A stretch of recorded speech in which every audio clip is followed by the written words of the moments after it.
কালের বিবর্তনে এবং আধুনিকতার ছোঁয়ায় একসময়ের ধান চাল ভাঙার একমাত্র অবলম্বন ছামগাইন এবং ঢেকি আজ প্রায় বিলুপ্তির পথে। একসময় উত্তরবঙ্গের নানা জেলার বিভিন্ন এলাকায় পাড়ায় পাড়ায় ছামগাইন দিয়ে চাল তৈরি, চালের ছাতু, চালের গুঁড়ো চিড়ে, মাসকলাইয়ের ডাল, আটা, গম, জব, ক্ষীর তৈরির চাল বানানোর সেই ছামগাইন আজ অসহায় হয়ে পড়েছে বর্তমান যান্ত্রিক সভ্যতার ইঞ্জিন চালিত মেশিনের কাছে। তবে পৌষ পার্বণের আগে কোচবিহারের তুফানগঞ্জ রানীরহাট বাজারে দেখতে পাওয়া যায় সেই গ্রাম বাংলার হারিয়ে যাওয়া ছামগাইন দিয়ে চালের গুঁড়ো করা।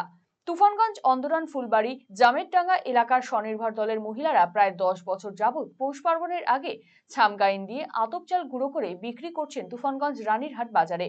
চালের গুঁড়ো প্রস্তুতকারক মহিলারা জানিয়েছেন, পরবর্তী প্রজন্মের বাচ্চারা এই ছামগাইন দিয়ে চালের গুঁড়ো করা বিষয়টি জানতে পারে, সেই কারণেই আমরা এই উদ্যোগ নিয়ে থাকি। এছাড়াও এখানকার মেশিনে যেই সমস্ত চাল গুঁড়ো করে পিঠে তৈরি করা হয় তা সুস্বাদু হয় না। হাতে তৈরি আতপ চাল গুঁড়ো পিঠের স্বাদ অসাধারণ হয়।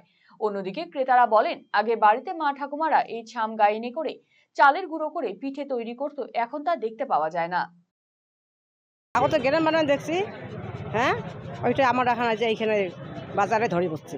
কি কারণে? এই যে বাচ্চা কাচ্চাগুলো শিখুক দেখুক, এই জন্য আমরা এইখানে ধরে বসছি। আর এখন তো মেশিন বেরিয়েছে, এখন তো মেশিন পিঠে ভালো হয় না। সামনে ভুকে মেশিনটা ভালো হয়, পিঠাটা সুশক্ত হয়, ভালো হয়, খেতে ভালো হয়। গ্রাম বাংলায় গ্রাম বাংলা এইটাই আগে আসলো, তারপর আস্তে আস্তে মেশিন বেরোলো, তারপর এইটাই আবার শুরু করলাম। বাচ্চা কোচ্চাগুলো শিখুক। না, মেশিনের যেটা তৈরি হয় সেটা মানে পিঠাটা টেস্ট হয় না।